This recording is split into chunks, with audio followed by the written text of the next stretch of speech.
So we officially got Mel Chansey and his wife on. Mel Chansey and Melissa Chansey, thank you guys so much for coming to this All right, show. guys, thank you for having us. And I'm always late to the game on everything I do. You're late. It's been like 6 months, okay? I'm glad we got you on, though. Everybody's like, you're either the busiest guy in the world, which is not true, and I'm just late, huh? Well, that's why I got her over here. For sure. Well, when you said, is little Mel coming, I'm like, it has to be. It's a must she comes because I won't know we even have a show coming up, right? So. And so for you guys that don't know, and a lot of local people watch us, she is the one that controls most of these, right? You're just the face. 100%. Kind of it, right? He's the face. He's just the face. He's the face. 100%. You know, it took me a few years, guys, to get that like that because we're going into our 10th year in April of our show. 10 years with that show with me, Tim, and Mel, little Mel. And for years, athletes would come and say, "Hey, Mel, it'd be April. They say, "Hey, your December show, the date," and I'd be like, "Oh, I have no idea. You got to go ask the wife." And it took me years to get that going that way, to pass everything off on her. And finally, I got it that way. The athletes don't ask me a question. Yeah. Where's the cookies in the back? They get you sometimes though when they're like, "Oh, thanks for responding, and I told you about this," and he's all lost like. He's like, that was her. I never say, this like is little Malcolm Aaron. Yeah. So, but it is me. Yeah, I got to give you guys a huge congratulations, man. Your shows are my favorite. Absolutely. And if you guys don't know, this is why we got some team awards, because we're bringing everyone to your shows, and it's awesome, man. We love you guys and the positivity you guys put out and the athletes, and we love doing it, right? With the cookies and the pizza trays and the desserts and the shirts and the bags. We love it. It's our favorite time. It's hectic, as you know, right? And I might complain as it's coming up to it, like, oh, here we go. But then I just love being with the people and talking to everybody. And right. It's like Christmas morning, like you're excited for Christmas, but then you're excited when it's over. Like, I'm sure, how much relief do you get after the show, after it's done? Yeah, the day after, I'm just like, okay. I go on vacation for a week. Me and my girlfriend, we pick a spot, and I go see snow for 1 week. Oh, shoot, okay. No phone. I mean, obviously. Talking about my the phone December from one? him. December yeah, one? after December. Yeah. That's the big one. December's huge. Yeah, it's so it's big. huge. It was like 200. How many athletes last year? Like 220? We ended up with 225 hard. Yep. Yeah. 565 on the crosses. 568. 568 on crossovers. show. I mean, that's crazy, Hoping to do it again this year. Yes. Yeah. We're gonna come back for this right here, guys. We're gonna try to get it again. And it's stressful for little Mel. And we have a thing in the house. She's not allowed to talk to me about the shows in the house. No. People are looking at me like, are you crazy? I'm like, that's the rule. Because before her, I had partners, and they handled everything. And I wasn't seeing them every 20 minutes. Hey, this is all we got. Oh, this is going on. They weren't allowed to call and tell me that. Just get the gig done, right? And so when she took over, how many years you've been doing it now with us? 4, 5? Since 2018. 18. So So I had to make a rule. I'm like, okay, when the door's shut, you can't talk about the shows in the house. Does she actually follow that, or is there some stuff that? I'm not going to listen to that. Sometimes she'll throw it out there. The stove in the Chansey house, we say, is always on, and sometimes if you give it a little tap, I let you know it's still on. So she tries every once in a while, but that's awesome. Well, I know for us, we are very excited about this show, and it's just I think we have almost 8, 9 athletes coming to this Something one. like that, yeah. Every year it just keeps getting bigger and bigger as we grow. We have more coaches, they have more, and your show is like April's the first show of the year for me. Yeah. April 5th, I already have it in my books. I already got got going. a couple And we're guys going. actually in the Central District, right? we are the We're first show now. this year. Yeah, the March show got dropped. Yeah. Okay, got you. Was there ever a March show? Who It was the Clash. It was Joe Piscula. You're right. So that one got dropped. Yeah. So we are actually the first show of the year now, which is April. So we're looking forward to that. I get that little break, but besides the promotion, Jim Mannion keeps me up and hopping, right, on the go. So our show is the last show of the year for the NPC, and then my break is until the Arnold. Yeah.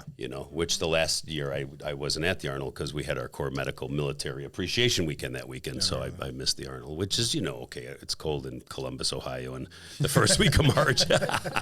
You're not trying to be there anyway. Yeah, I always try to, it starts off the season, so I get that little break, that couple months of just, not getting into bodybuilding, anything, Yeah. But, so what do you do with the IPB? You travel all around. You go to all the meetings. So do you have a title with them? No, we don't. It's funny that Jim says, people for all these years, 15 years, I've been around Jim and Big Steve and everybody. And Jim says, everybody will say, what does Mel do? What's his title? And he's like, he doesn't want a title. He doesn't have one. He does whatever I need him to do. Yep. And we just kind of leave it at that, right? But, you know, I help out a lot with the chairman. I talk to a lot of our chairmen, as you know, on the phones and what's going on and all around the country, you know, not just Florida. So, you know, in the 10 years we've been living in Florida, I, you know, put my hand in the mix and helped out things, you know, bring it to the future, I should say, right? You know, bring the times to the future.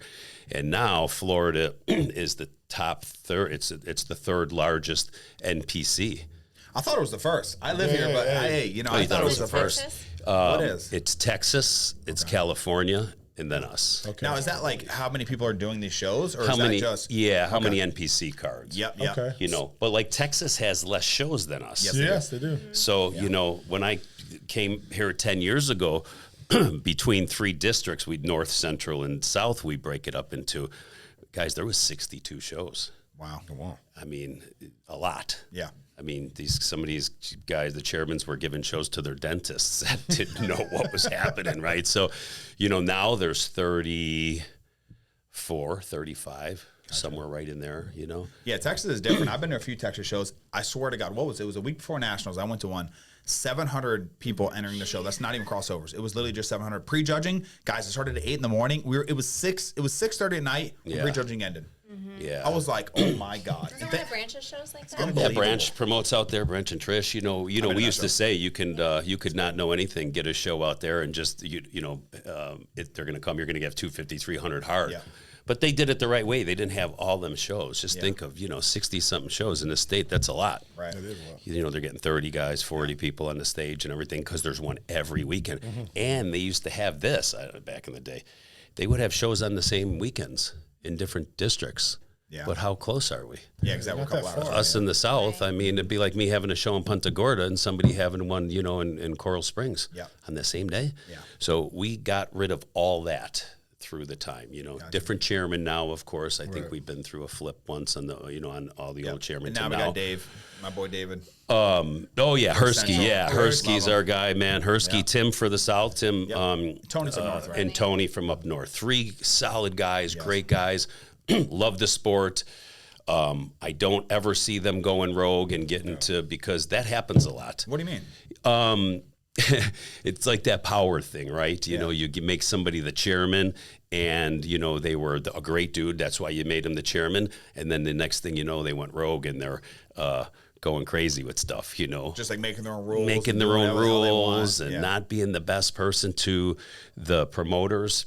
So that's what I look after, everything. I deal with all the chairmen, all the promoters I talk to in the whole country, and I make sure that everybody's holding hands and singing kumbaya, so to say, because there's been some people that took that position and tried to use it for their self-gain, tried to use it for, hey, you can place better, little bikini, Cindy from the Bikini Girl. You know what I'm saying? So politics exists. Is that what you're saying, kind of? If But you get that power. If you get it and we don't catch it. Yeah. Right. But we catch it. Yeah. It doesn't go far, because think about this. If, I'm just going to say Hurst because I love him and we just put him there. If Hursky all of a sudden hit his head, bumped his head, and now wanted to start doing all this underhanded stuff, we're going to be the first ones to hear it.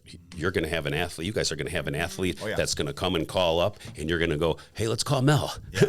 And that's how fast it happens. Yeah. And we've caught it like that, and we're like, time to go. Not with Hursky, though. No, not with Hursky. Hurst, No. my boy. Hurst, I love you, man. He You're is our so dude. I honest. love you. You're the greatest. He's given me a lot of overalls, and he's taken a lot of overalls fairly. So. Yeah. Hurst is a great, and that's what you want, right? You have to have everybody on the up and up. Come on, please. There should be no politics. A girl or a guy shouldn't be getting a better position, placing because they're tight or they're a sponsor or something like that. So we keep a very strict eye on that, all around the country, not just there in Florida, because I'm here, everywhere, because they'll call me up. If somebody calls me up, a promoter, and says, hey, this is what's going on out here, and this chairman's letting it go, as soon as I got the I's dotted and the T's crossed, and she could tell you this because I do everything at home on speakerphone, so she's heard the worst and the best. And as soon as I got it proven, I go right to Jim and Tyler, and I go, here's the deal, and there's no more room for error. So do you think it's the promoter, or is it like the central chairman that usually you see the most problems with? because like the promoter really has no say, because once you have the judging panel there, promoter's done. The judges do all the stuff. So Absolutely. like my question to you guys is, how far do you think politics actually goes in this sport? We've talked to Tim, we've talked to David about it. Like, people are like, oh yeah, that guy won because he's, you know, having sex with the judge in the back. Like, let's be honest, that's what people think. I've personally never seen anything, guys, and I've been doing this for a long time. I've never seen anything. And people will do that. They'll like blame it because their athlete didn't win. So what do you got to say about that? I mean, we always get that, you know, but, you know, like I said, being that's my job to watch over all that and to talk to people. And, you know, like I just said, it's going to get to me fast. Yeah. Because if your athlete gets ripped off there because you know that a head judge or one of the judges or the chairman's got something to do with the person at B because they're, you know, finessing them, you guys are going to bring that to me right away. Yeah. And that's when I tell all the promoters from all around the country.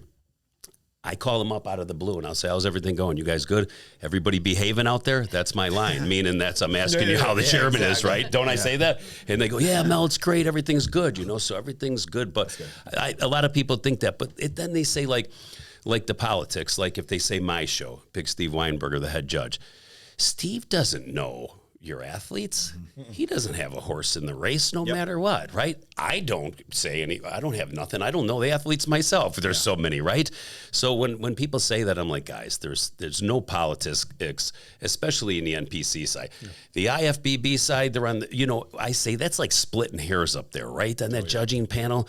I mean, I can't say if maybe somebody likes somebody a little bit better, they were the favorite, or they could go farther or something like that, or they, you know, I don't know about that part, but it's like splitting hairs there. But at this level, not happening. 100%. I've never seen it happen. And me and David, we went in depth and talked about it with all of us. And pretty much he's like, politics exists to the sense that, you know, Matt brings his athletes in, he walks in, I look at Matt, I look at his athlete, and I put the face to recognition. So I have a higher demand on that athlete. So I'll actually be harder on that person if he doesn't come in shape, you know, or because he knows what we can do. Does that make sense? But that's as far as it goes. There's no BJs getting delivered to the judges, guys. This is not.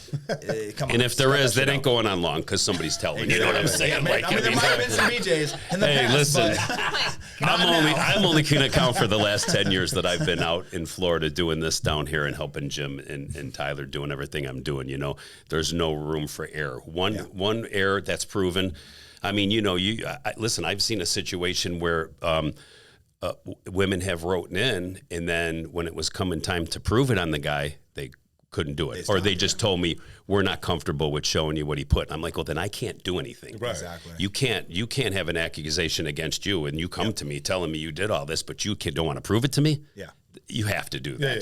Please. Absolutely. You have to be honest. And it's usually the athlete that usually says something, like in your past since you've seen, it's usually the athlete that just didn't place well that just bitches. Yeah. That's always what it is. Yeah. If you won, you weren't going to say nothing. Yeah, for sure. For sure. Well, I mean, Tyler and Jim picked an amazing guy. Thank you. As far as you and your background. Yeah. Right? So you have a pretty interesting background. I don't know if a lot of people have seen the John Bernthal Real Talk, because that was an amazing. I couldn't stop watching that episode, to be honest.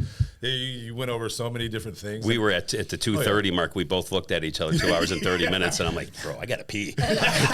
He goes, me too. He goes, okay, let's wrap it. We just kind of cut it right at the end. You hear us like, we gotta pee. We're gonna go. But he really told a great, he had a great arc of what he wanted to do in our project at the end. And I've known John for years. He's my partner, Sid Gordon from Core Medical, that I'm partners in. He's his brother-in-law, and obviously the one that Dwayne picked to play me in the scripted series. So that we just jived. It's like you guys. We've known each other now for a while. Yep. And we see each other, so we get to just jive. So that was a great great podcast that was very informative. So many people in the bodybuilding industry did not know that I ran the Hells Angels back in the day. They didn't know that. They just thought I was tattooed up. And, and I don't go out there and throw that on my resume at all. If you know, you know. If you don't, I never, ever bring that up unless somebody wants to hear a story or run a podcast or something. But so many people were surprised at that one, Yeah.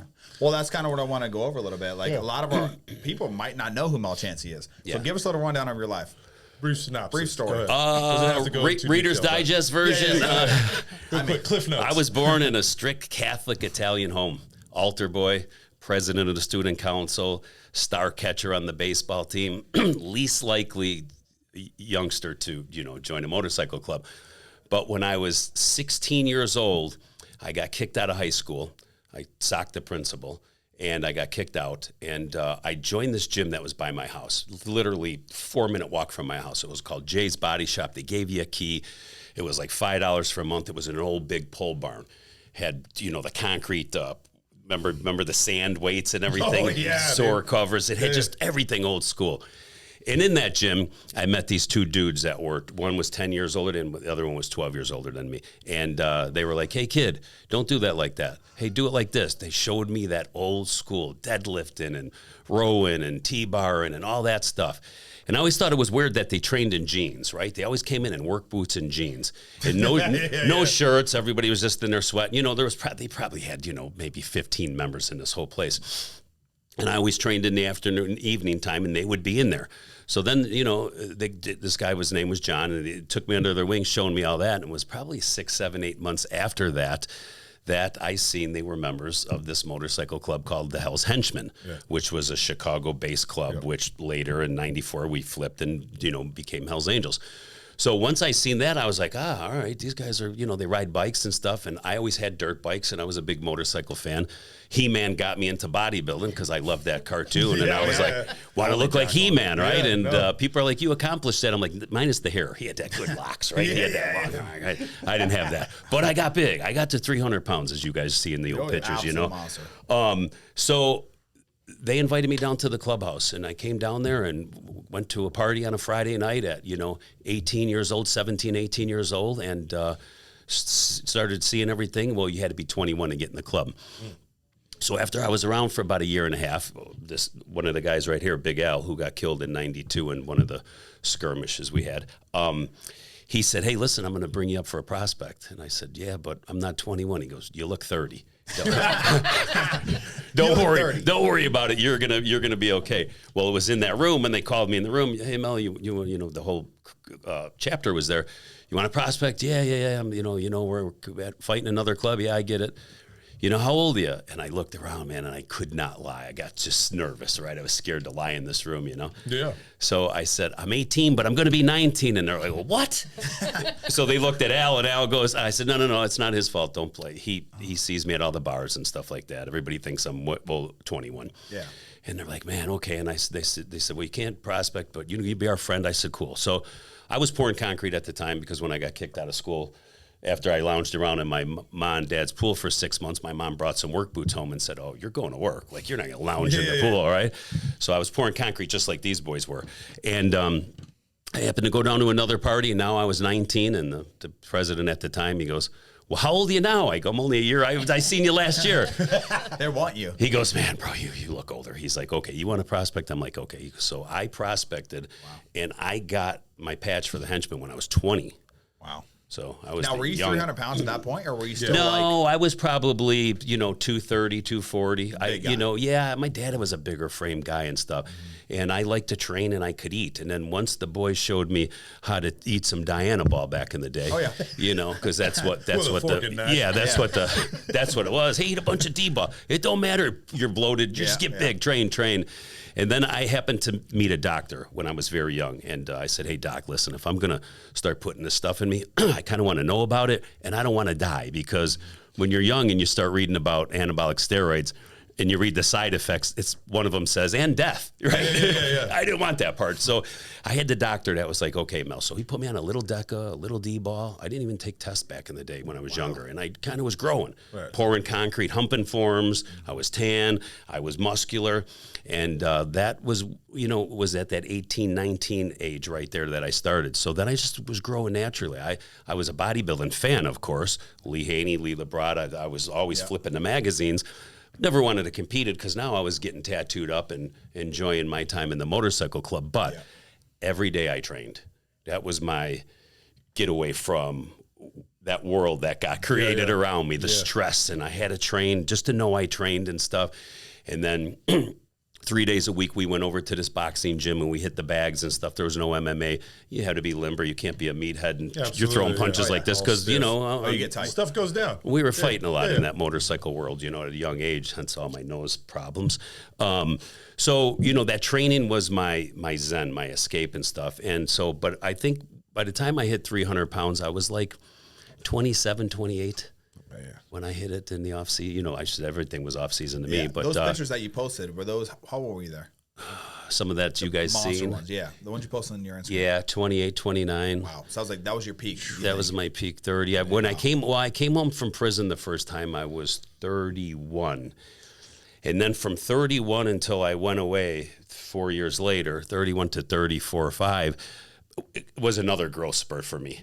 Then I learned a little bit about growth hormone, taking a little bit of growth hormone. Like I said, I wasn't getting on any stages, anytime that I wanted to compete. I did compete. I won the Illinois in 04 and 09.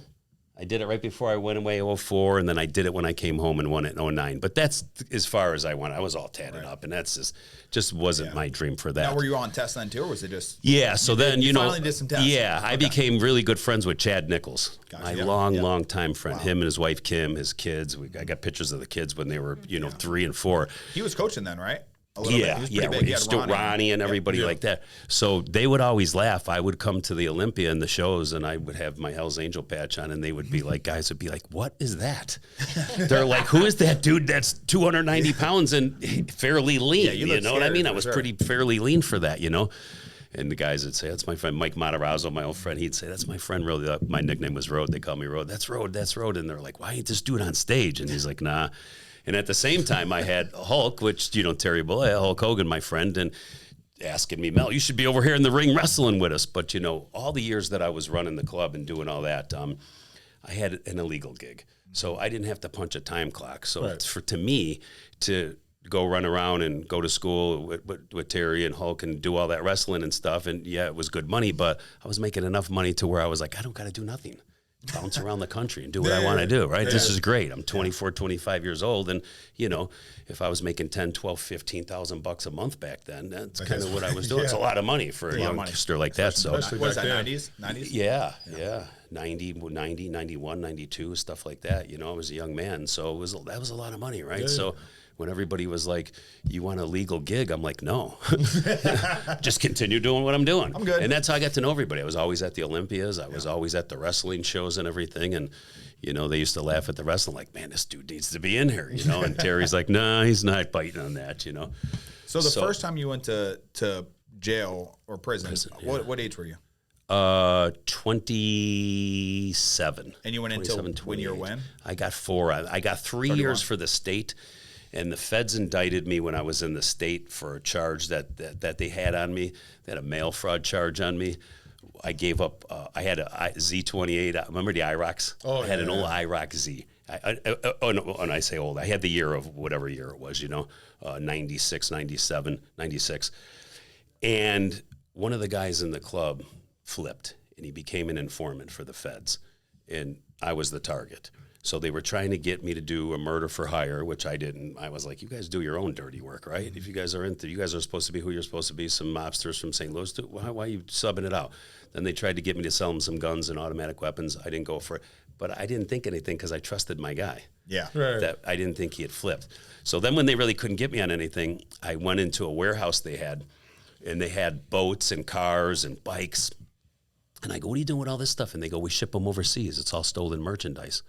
And I said, "Oh," and they said, "Yeah, you got that. I heard you're trying to get rid of your IROC." I said, "Yeah, I want to sell it." I go, "But nobody my age could really afford to buy it because I had like $7,000 of tunes in it. I made it nice, right?" And they said, "Well, we'll give you $2,000 for the car. Give us 3 days, report it stolen. This is going to be on a boat and gone, and you'll claim it through your insurance company." And I said, "Here, done. Great, good deal, right?" I would have had him on entrapment hadn't I brought him more cars. I furthered the deal. I'm like, "Man, you're giving me $2,000 a car? I got some friends with some vets," and I brought him some more cars because they brought the crime to me. That's an entrapment crime. Yeah. So, anyways, But you just doubled down on it. So I that's got why. some more. So I when I got sent away for the state for that aggravated battery, I got 3 years. While I was in there, their statute of limitations was running out like 5 days before.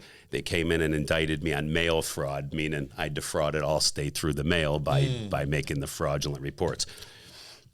We say it was a kind of a pimpy charge. It was a pimpy charge, but they couldn't get me. But they wanted to get you, so they were trying to get. That was another notch on my criminal history, because how the feds work is the federal government, they have a guideline book, Fed guideline. It's your criminal history across the top and your offense levels down the side. So when the feds get you, they go by your points like, okay, mail fraud. Maybe it was only, down to like 7, and then they go across. Only criminal history I had was the aggravated batteries that I was locked up for. So my criminal history was between a 0 and a 1. They gave me 18 months. But now I had 2 felonies on my account, right? So when they later knew they were going to come after me with the RICO indictment, which they got no 4, now I had them 2 felonies, the RICO indictment, and a drug conspiracy. Gotcha. So there's my criminal history now is at a 5. So it's like the feds play the long game. Yeah. Right. You know what I mean? Like, yeah, they got you on a mail fraud. We were all like laughing, like, what? That's it? Of all the shit we're doing, they got us on mail fraud? Like, this is great. But little do we know what. Well, what fear further. Setting up some other stuff, when you first went to prison, right? You went to prison. Yes. How was the gym atmosphere there? Because you were a big ass guy going in there. Did you guys work out back together? in the day, they actually had weights. Yeah, Now the they don't have it the state anymore. had weights. So what happened was me and the 2 other guys in the club, the 2 other Hells Angels that were my co-defendants, we fought the case from the street. So the case, we fought it for 14 months. So we were all still training and stuff. So the day that I lost in the trial, they shipped us over to Cook County, the county building. We spent 30 days there and then got designated to penitentiaries. They split you guys up. Oh, yeah, they split us all up. Yeah, there was like 36 penitentiaries in Illinois, so we all went for a ride, Yeah. So when I walked on the compound for the first time, I was 290 pounds still, right? Because I still had the, the gear in me, And then they had weights there. The outside weights were chained on. If you were on the bench, you could. If you were too long of arms, you couldn't go. You can only go so they far. were chained and stuff like that, and in a pretty decent weights. That was for the state. So I trained a little bit. I didn't train as much as I did on the street because now I kind of wanted a little bit of a break. Yeah. I kind of felt good now that I wasn't, abusing my joints and everything like that. Lost a few pounds, probably only like 20 pounds, which is, when you're that big. Yeah. Wow. For the, I lost that 20 pounds probably in the first 6-8 months of being locked up. Mm-hmm. But I was able to eat, you got commissaries in the penitentiary, and all the state penitentiaries I went to, I was the Hells Angel leader at the time, 290 pounds. I knew every street boss, from the Gangster Disciples to the Vice Lords to the mobsters. So I knew everybody. So we were chowing in the chow halls. We were getting food brought to ourselves. You could eat plenty of food in there. Yeah. You know what I mean? As far as that one.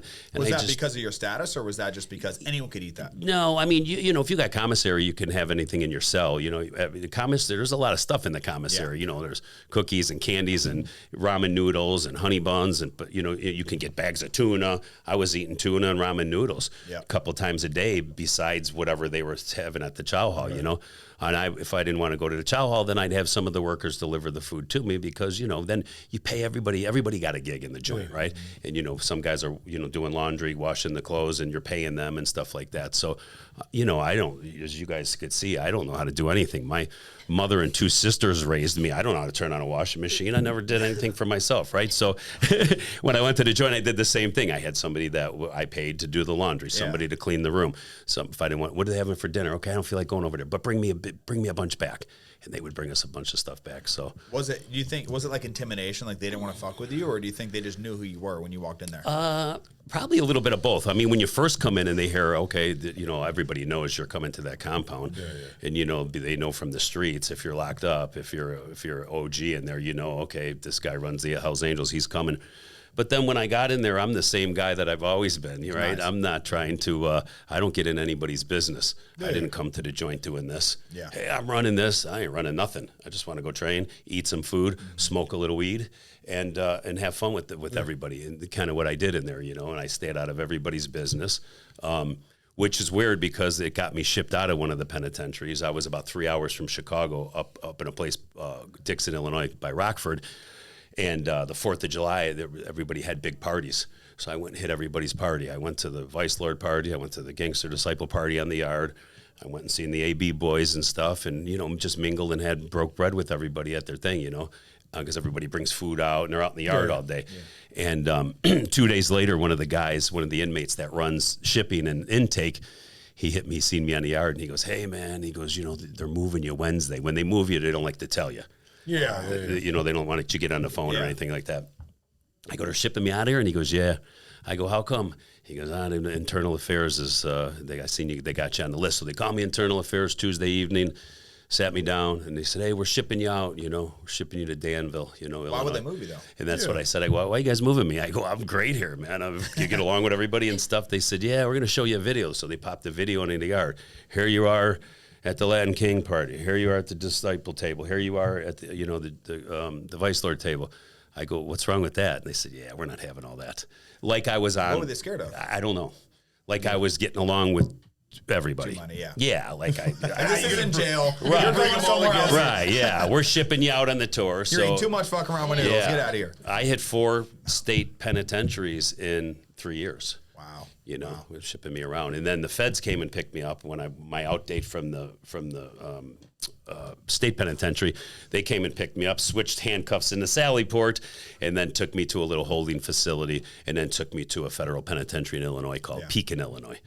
And then I did the 18 months there. Let me ask you something. So, I've never been in jail, never been there. Keep it that way. I'm gonna try. Knock on wood. I've never been in trouble my whole life. But was it? So when you go on there, you're saying you're going to all these different parties. You're obviously white, right? Yeah. Was it a problem when you went over to like the black people and the Hispanic people? Was it a problem with that or? No, not at all. Because everybody pretty much, is it a racial thing that everybody hangs with their own? Yes. But there's no tension between anybody. No. Them Aryan Brotherhood dudes, I've seen them talk to more black guys than ever. But if there's an issue, or if something comes up, or some drugs hasn't got paid, or some debt hasn't got paid, that's when, if you're hooked up with a mob in the joint, that's when you're going to find the trouble. If you're just running on your own and just doing your own thing, are you going to get into a fight? Sure, they're fighting at the McDonald's down the street, right? Yeah. That's daily. But are you going to get into anything? If you're not gambling, if you ain't, betting and doing all that, and you don't owe money, you're not going to have them issues, Yeah. And that's how I was. I just got along with everybody because I knew all the dudes from the streets. Mm-hmm. I knew the Vice Lord leaders and the Latin King leaders from all of the south side of Chicago where we all grew up at. I knew them all. I got along with them all.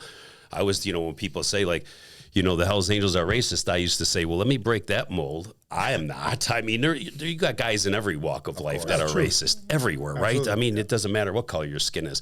I said, Dennis James stood up in our wedding. I've had more black friends than outside of the club, you know what I mean? That came to our clubhouse. The club loved all these guys because they were my good friends, So, but like I said, there's racial stuff and everything. So in the prison wise, I got along with everybody. Yeah. I didn't have any problems. Did anybody try to recruit you over? Like, no, you're going to be over here and only over here? No. They knew better. That's what it was. Yeah. They knew better. Yeah. That's what it was. I wasn't in there. I was still, when I went away the first time, I was still, the president of Hells Angels. I wasn't actually the president because my vice president at the time stepped up and handled stuff on the street. Yeah. I wasn't able to do that. But you were still technically the president while you were in. Yes, I was still the president. Everybody knew that I was for many years and stuff like that. So it was cool. It was it wasn't cool. Let me take that back. Yeah. It's not cool losing your freedom. There was nothing that I liked about it. And that's the first time that I went away, and that's what connected me with the Lord. Because as I said, I grew up in CCD. I grew up in catechism. I grew up an altar boy. I knew the Lord. I was the typical prodigal son that, turned my back on him because when I was doing all this stuff in the club and all my deeds that I was doing, I wasn't fellowshipping with the Lord. I wasn't, every once in a while court case come up. Okay, God, you got me today. Forgive me for what I do. And then the next morning I'd get up and go run the gamut again. Typical hypocrite, right? Yeah. And I did that. And then when I went away that first time and I seen my daughter, how old was Danielle? Probably 9, 10 at the time, coming through the visiting room crying with my Italian mother crying and everybody crying. And I'm like, man, I'm back here, not having a bad time, everything's okay. And look what I'm doing to my family, killing them here. I'm away for 4 years. I'm killing my mother. I'm the baby, right? Like that's, so for a while I used to have to tell my dad, don't bring mom. Every night I called my mother and father on the phone every single night, right? You know the stories, just to check in with them, to make sure they were okay. My mom would pass the phone around because they'd know I'd call every night. So the fellas would be like, we want to talk to Mel. Okay, he's going to call at 7. I'd get on the phone with my mom, like, hold on, there's a house full. And, you know, you only get like, you know, 20 minutes, I think, or 15 minutes at the time or whatever it was. And so they'd pass the phone around and I'm like, you guys are all eating, ain't you? Oh, yeah, Mom cooked for me because, you know, she's Italian. Italian, yeah, So all the Italian guys. too. And my mother and father liked everybody in the club as far as the individuals. They didn't like the stuff that we put the patch on. My mom had the rosary beads on. Out. Oh, yeah. She for sure. twirling, She was yeah. still a Catholic through and through. Yeah. But she liked the individuals because everybody checked on them. We were a family, everybody, you know, but she didn't like to see what she's seen on TV. She didn't like the outcome. And she used to tell me all the time, I just wish you'd get out of that, you know? And I'm like, what can I can't leave the fellows. Yeah. We're in the middle of a war with the outlaws that we helped create. What am I going to do? Say it's time for me to go? I'm good, you guys. See you on the flip side. I couldn't do that at the time, you know? So when I went away for the first time, we had sat down with the Outlaws in like early 97 and decided to practice the good neighbor policy. Yeah. Let's stop this stuff. We're putting tombstones on each other's arms. You guys just got the first RICO because they RICO'd them first. 97, they RICO'd a bunch of them. And we knew that was coming for us. So we were like, okay, let's practice the good neighbor policy. Everything's good. So when I left and then I came home, the feds had me on something called non-association. I couldn't talk to one. If I went into a grocery store and there was a Hell's Angel there, I had to leave. After you got out of prison. the After first I got time. out of prison, Wow. feds hit me with this thing called non-association. I couldn't even be around them. I couldn't take their calls. I couldn't do nothing. And, you know, I told you I connected with the Lord in there, and my prayer was, don't let me be that hypocrite. I don't want to come to this penitentiary because I've seen so many guys do it. They find the Lord in there, and then the day they're getting out, they leave their Bible at the door and they're out. Yeah. I didn't want to back be to that trouble. dude because I knew him already. I said, don't, Lord, please put that on my heart, right? That's one thing I want you to really secure with me. So when I came home, I focused on my daughter and business and stuff. I went downtown. My friend owned some big nightclubs. So I put the security in all these nightclubs that he had downtown. So I had my first legal gig, you know, and was just concentrating on that and more my relationship with the Lord. And then 04 came, and they got me with the RICO indictment from all the 90s stuff. Okay, so after you got out of jail, you kind of did go clean. But 100%. They came back and they're like, guess what? Your Yeah. pass is here. Yeah. And then threw you right back in. Right? And I told my daughter, that, you know, I said, her name's Danielle. I call her Dee Dee. I said, Dee Dee, I'm never going back to prison. I'm done. That lifestyle in me is over with. And now I'm concentrating on the family and you guys. And it's crazy because the morning that they kicked my doors in on the RICO, my daughter, who was now 16 or 17 at the time, was meeting me at a restaurant that morning. So at 8 o'clock, she was at the restaurant. They kicked our doors in at 4:30, but they didn't let the girl that I had the house with. They didn't let her make a call to my mother until like we were all gone because they grabbed 4 of us at the same time. 2 guys in Rockford, 2 guys in Chicago, 2 hours away. So they had to make sure we were all secure. Then they let the families go ahead and call. So then my mom called my daughter and she said, where you at? And she said, well, I'm at the restaurant. I'm going to have breakfast with my dad. And she said, you got to come to the house. So my daughter heard this and was just beside herself because I'd made her a promise. You know, they had explained to her that this is my old school stuff, you know, and this is from the past. I'm paying them the price from my past. So it's funny, when I pled guilty to the RICO in 05, my last predicate act was 1997. Wow. So there's no statute of limitations on racketeering. Right. Yeah. Once they start the investigation, that keeps going, right? There's no statute. So they started that early. They and started it it just took that long to get enough. They started ammo it on in you. 94. Wow. They got the feds on us in 94, and they said, okay, we know we're not going to get these guys in the act. Right. And until we get some informants or some things, now we got to put this puzzle together. So they get a piece here, a piece there. One guy flipped in 97, told them some stories. We knew he flipped. Nothing happened with anybody. And I'm like, okay, right, here comes the RICO, because that's the way to get organized. So you kind of knew. Did you know something was coming when you got out? You knew maybe Yeah. someday they're going to get me, but you just didn't know. Yeah, so they came to see me. Well, not only when I was in, let me rewind. When I was in, the people that were getting subpoenaed to go to the grand jury were letting me know, hey, we just got a subpoena. We just got a subpoena. So then when I came home, now it's right before the indictment of '04. So the beginning of '04, one morning I'm out running around. One of my phone rings. It's a girl that I was with, through the 90s. She knows I had multiple different girlfriends, multiple different homes with them, 4 main girls that I had in 4 spots, and then At the same time? yeah, but never no nonsense. I never got them together. There was never no kink. I was never into that. It was just I loved these girls. They were the 4 girls that I was with for years at a time, and then my outside stuff. I was a strip joint guy, so I was doing all that, right? So I get the first call, and it's this was this girl by the name of Wendy from Rockford, which is 2 hours from my house, and she's like, "Hey, babe," I go, "What's going on?" She goes, "The feds just left here." I said, "Yeah, what'd they want?" She goes, "They gave me a subpoena," and I said, "For what?" "Well, it says I got to be in court in Peoria on this date, And I said, "What did they say it's about?" She said, "So it's a RICO indictment about you." And I said, "Okay." 20 minutes later, the phone rings. It's a girl I was with, Joanne. "Hey, babe, hey, what's going on?" "Hey, the feds just left." And I'm like, "What? What'd they want?" "They gave me a subpoena." So by the time I got the third call, I go, "Wait a minute. Did you get a subpoena?" And they go, "Yeah, how'd you know?" I go, "They're going around."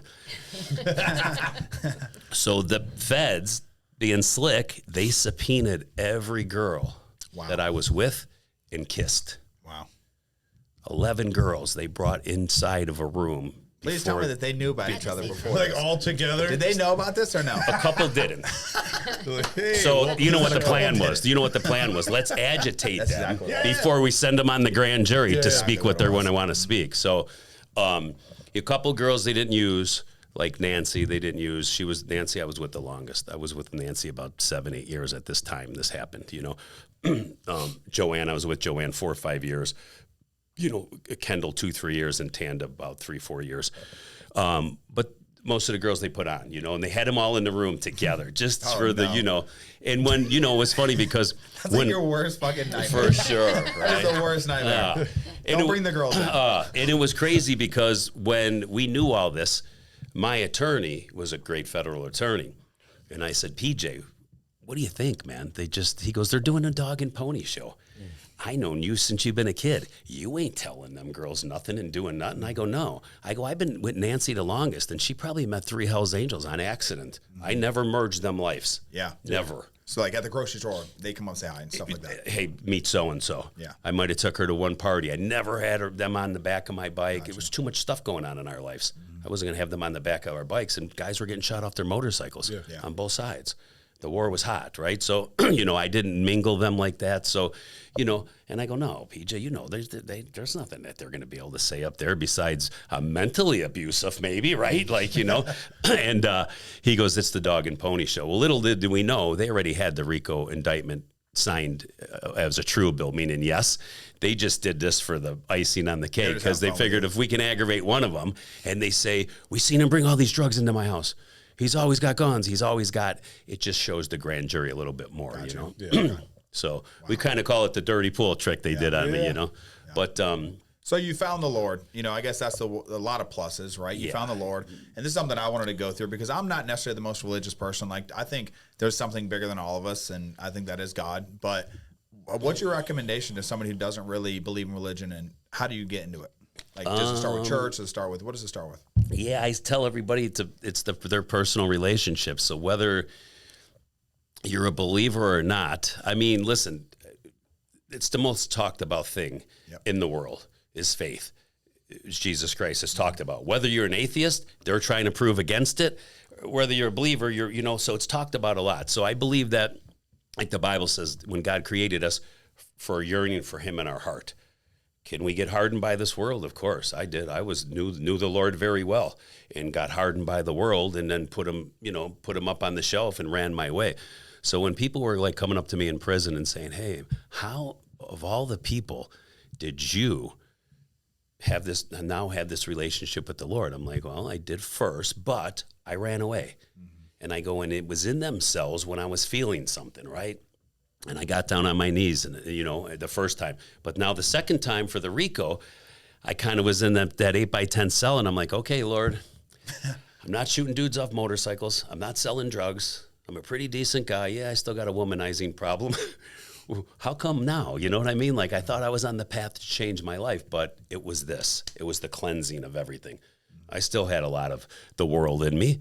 You know, look at what I was just saying. I thought I was a good guy because we weren't blowing buildings up and shooting people. Yeah. You know what I mean? But I didn't have that relationship with him like I should have had. Yes, I was praying. Yes, I was talking to him at night, maybe once when I got up in the morning. This is coming home from the first time when I said, make sure I don't leave. But I didn't have that deep connection with him like I gave to him in that RICO cell, not knowing the outcome. I said, I don't know what I'm looking at. I'm looking at 24 years at 85% because you do 85% with the feds. This is what I'm looking at right now, just getting in here. No bond, all violent case, RICO and stuff. But if you got a plan, I'm following the plan. You take me for the ride here. And that's what I did from that day forward with him.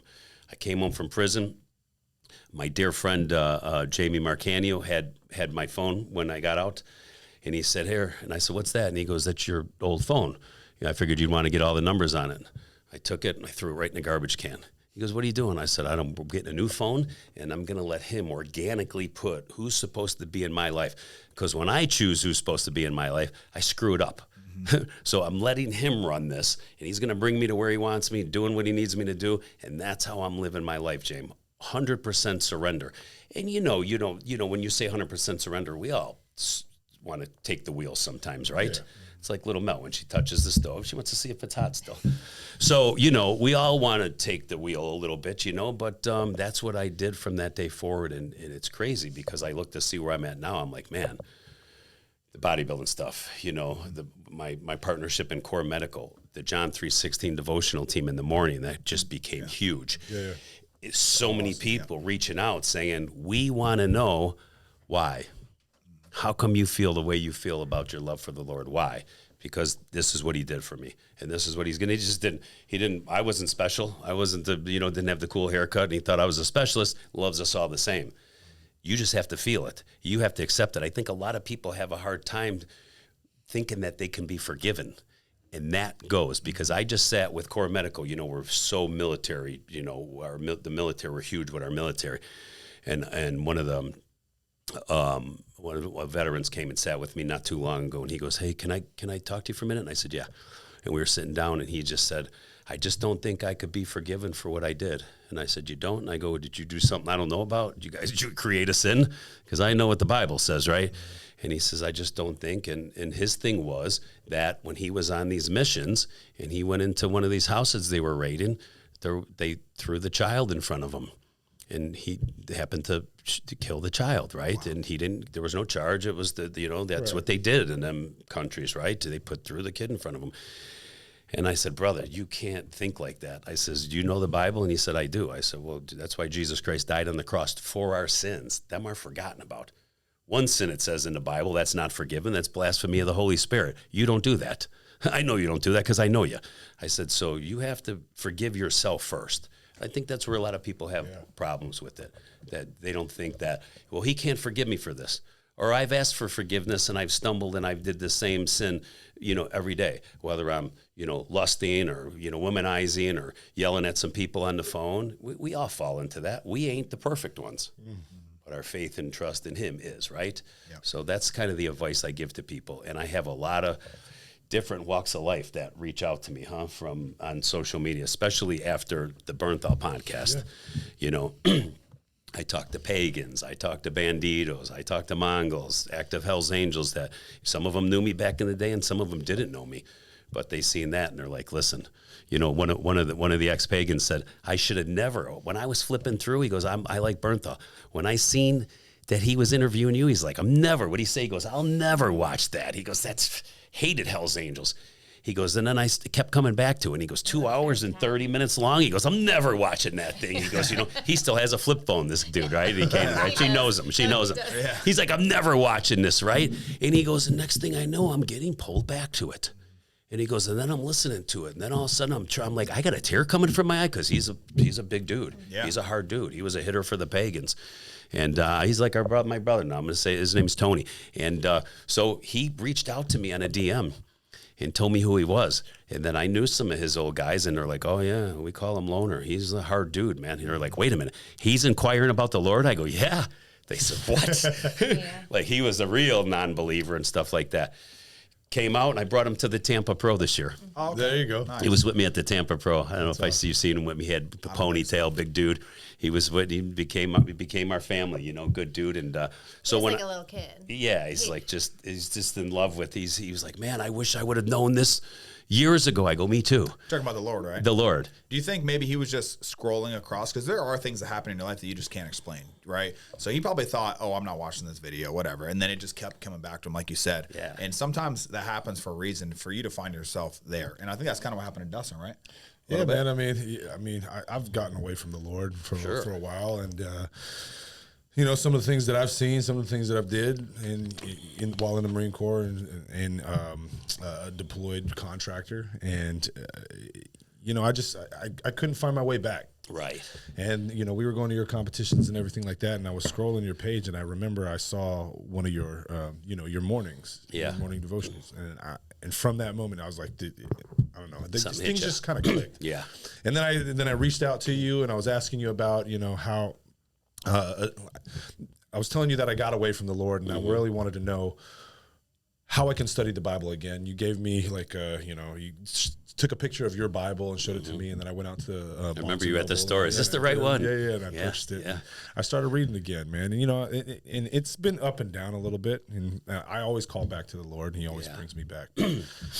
It was because of you that really made me go back and bring a Bible into my house again. Yeah, and that's what I say. He's always, like, we're vessels, right? He's always using a certain somebody to say, I'm calling you home, son. He really is. He did it in my life with so many people, from my mother to my 36-year friend, Pastor Steve, to, you know, and I was a gym guy, so I was in all these different gyms, and I knew all these pastors. When I turned 55 years ago, little Mel threw me a birthday party back home in Chicago. We don't ever celebrate my birthday. I don't. So, but she threw me this big one. And we had like 300 and something people here. And it was crazy because. Did you know it was going to be there? Yeah, well, they couldn't Gotta do keep it from something. me. Something that big. He argued about that too. I'm like, you're going. Of course. Yeah. Well, I was like, have him. I said, Can't we do it in the pool? I said, have him come No. to Florida. Like, we'll do it on the beach, right? And I'm from Chicago, right? She goes, babe, all these people want to come to your party. You know, my kindergarten teachers were there. Kids I grew up with and played kick the can with. Girls that I, you know, played truth or dare with and made out with for the first time. Everybody was there. Ask her. We laughed because there was every walk of life. Pastors. Yeah. Gangsters. ATF Bikers, agents. retired ATF, retired, not there to bust me, retired ATF agents, all love, right? And then we were looking around the room and they're like, wow, look at this. So, you know, I'm a firm believer that He uses us as vessels, right, to touch people, right? I made them bad decisions in life, walked in that world, and a lot of people can relate to, wow, like, I wasn't that bad of a person. Look what this Mel Chansey did in life, right? They are in this big war, right? And stuff like that. So maybe I can get the memo. That's why I always say, he got the memo. Dustin, he got the memo, right? So, you know, and that's what I see. And then they tell a friend, and they tell a friend, because now this Tony who lives in Pennsylvania, who nobody ever thought would be talking about the Lord, runs around in John 3:16 shirts, and his guys are coming up to him who were afraid of him, his own guys, going, wait a minute, you know the Lord? Yeah, sit down, let me tell you. And then he tells them, and then this guy's watching the devotional in the morning time and asking about a Bible. So, you know. Well, I think there's something to be said with all the struggle and adversity and just craziness that you went through. Maybe you were put there. Maybe God put you there to be able to show how many people do you think you've saved now, you know? And maybe you had to go through all that just to get to the point you're at. Yeah. So it would help people like Dustin, help people like Tony. Well, I say this, you know, God protected me in that lifestyle because I by far was not the baddest dude. Not even in my chapter, in my charter. My sergeant of arms, would I have fought him? Yeah, if I had to, but I wouldn't have picked him to go fight. A lot of dudes in these other clubs were bad dudes. The Outlaws had a bad crew. Obviously, look what they were doing, right? They weren't, they had a real tough, badass crew, right? So I always say, like, he kept me as I walked through that valley of the darkest spots. I call them the dead-end streets, the underworld, kind of became the poster child for that, right? Where people on the other side were like, man, if we get him, we got to get him correct, because they knew I was in the gym with guns in my gym bag and two dudes that were watching out for me when I was down, because, you know, you can't be down training and something. They're going to come through the door and beat you with ball bats and axe handles before, you know. So I had to have guys with me that were, you know, secure in the stuff, you know. So he protected me, he kept me like this, and moved me around from different seasons where that reputation became what it was. And then here I go off to the penitentiary, and I'm like, man, you know, we always used to say, we're going to 2 spots, a tombstone or the penitentiary, because of what we were into. And I used to tell the guys, hey, save me a good spot on your chest for my tattoo. And they'd say, no, don't say that, don't say that. I'm like, well, how are they not going to get me? Yeah. Eventually, they're going to get me. I know we try to protect ourselves, but, you know, so did our other guys that thought they were, you know, not slipping, and they caught them, you know. So, we knew we were going to go 2 places. But then, you know, as you get to the penitentiary and you're like, this is it? This is what I kind of thought was going to be halfway okay? This sucks. Yeah. So it was worse than what you thought then? Yeah, like, you know, losing your freedom, you know. I tell people, like, you know, she sees pictures of, you know, because I went back and visited the cell. I'm like, lock yourself in the bathroom, an 8x10, you know, with a cellie, and you ain't leaving there. You know, the joints are on lockdown. You're there. You lost your freedom. You're watching your parents and your girlfriends leave the visiting room. You're going back, degrading them. They got to get searched coming in. It's not cool. I mean, I've only met in all the penitentiaries I've been to, state and federal, I've only met a few guys that liked it and thought it was cool. Yeah. And kind of was glad that they were there a little bit, because, you know. Were they doing life, or do you think they were doing? Yeah, some of the guys had life. Some of the guys didn't. Some of the guys started out with 5-year sentences, and if you kill in the penitentiary, it's a life sentence. So that's probably what it was. They just accepted the fact that they're there forever, and I'm going to enjoy the best I can. And do you feel like there was a sense of like calmness though after going through all that and having to deal with so much shit? You know, looking over your back 24/7. You go in the prison, you don't got to really watch your back anymore. You probably do a little bit, but not as much as the outside. Well, yeah, I didn't have as many people on the outside trying to kill me now, you know, because the Outlaws had a, you know, big club, right? Had guys all around us, you know, all around the states and everything like that. So I had to be careful everywhere I went, you know. Penitentiary, a little different. Like I said, you know, if somebody's planning, you know, if somebody don't like you, you get in a fight or whatever the deal is. But for them to kill you and run some steel up and taking the chance that they're going to get a life sentence, you have to be involved with, you got to be messing with what they're doing. So a little bit more calmness. You know, I ran a Bible study in there both times. The first and second time I ran the Bible study and stuff. So, and, you know, a lot of guys would tell me, they're like, hey, Mel, and I don't want to say this because I'm not boasting at all, but they'd say, you made it cool for us to come here and sit in this Bible study, because people think that is a sign of weakness. Yeah. Yep. When somebody's going to a Bible study, now the rest of the, you know, the dorm, or not the dorm, I was never in a dorm, but the rest of the pod is watching them, the housing unit's watching them, because we're doing the Bible study in there. Nobody wants to be first at that table. You know, that's a sign of weakness. He's down there praying and stuff like that. People think that in their mind. Then I seen some cats come and start coming to the table, and then I'd tell other guys, sign of weakness, huh? Go tell it to Big Jim over there. Yeah, I know, right? Who's doing 35 years for killing 2 people, and he's 6'4". Is it a sign of weakness? And people would be like, I guess not. I'm like, because he don't care. He's right there in the Bible study. But it took for him, he's seen me.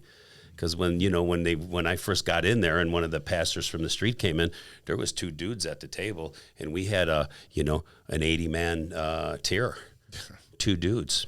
Wow. And then I went down there. I wanted to know who he was. I went down there and sat, and Rodney gave me a piece of hard candy and gave me a Bible, and I opened up the Bible, and, you know, I knew the Bible from previous stuff, but I didn't know it. Never felt it. I just was reading it to, you know, when I was in, you know, altar boy.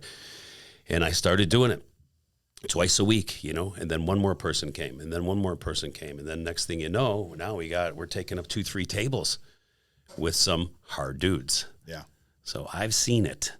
I've seen faith change people around, and they wanted to know their, you know, to be spiritual and know their creator. You know, they know, you know, not too many people, you know, there's atheists and people believe we came from the rock or the shoe or the, however that is, but the earth's flat, but obviously you can't prove that because none of us have the same DNA. You know, science really backs up the truth of religion. It really does.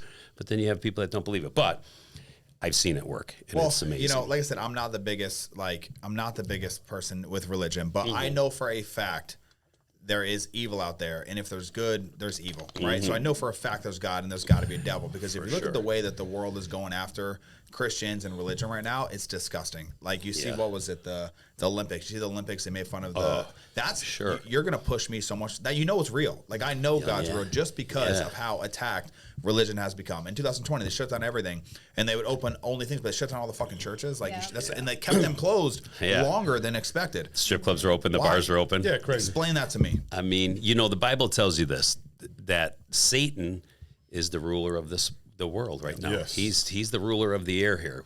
God's kingdom and Jesus' kingdom is not yet here. It ain't here. It didn't come down.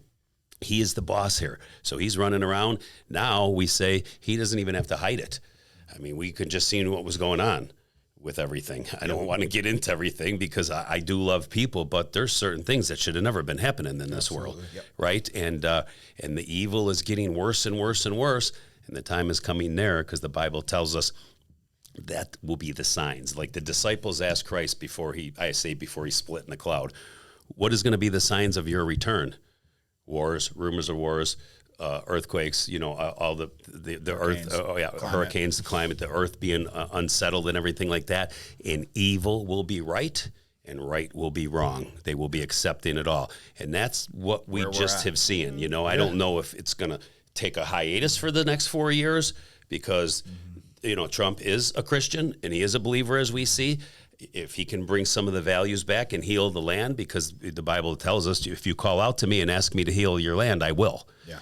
And I think a lot of people have been praying this last time. You know what I mean? Agreed. Oh, yeah. Well, I mean, what did you guys, let's be honest, whatever, we'll talk about it. What did you guys think about Kamala when he was like, oh, Jesus is Lord, and she's like, oh, you're at the wrong rally. Like, that is evil. I mean, what the fuck is the point of even going against it? Like, religion is the biggest thing in the world, and you're going to openly go against it. Yeah.